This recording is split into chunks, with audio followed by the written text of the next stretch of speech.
اللہ مومنوں کے دلوں کو صحیح اور پکی بات سے دنیا کی زندگی میں بھی مضبوط رکھتا ہے اور آخرت میں بھی رکھے گا، اور اللہ بے انصافوں کو گمراہ کر دیتا ہے، اور اللہ جو چاہتا ہے کرتا ہے۔ کیا تم نے ان لوگوں کو نہیں دیکھا جنہوں نے اللہ کے احسان کو ناشکری سے بدل دیا اور اپنی قوم کو تباہی کے گھر میں لا اتارا، یعنی دوزخ میں، کہ سب ناشکرے اس میں داخل ہوں گے اور وہ برا ٹھکانہ ہے۔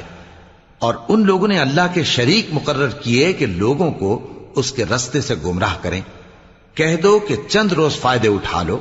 آخر کار تم کو دوزخ کی طرف لوٹ کر جانا ہے۔ اے پیغمبر،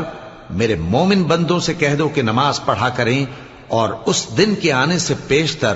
جس میں نہ اعمال کا سودا ہوگا اور نہ دوستی کام آئے گی، ہمارے دیے ہوئے مال میں سے پوشیدہ اور علانیہ خرچ کرتے رہیں۔ اللہ ہی تو ہے جس نے آسمانوں اور زمین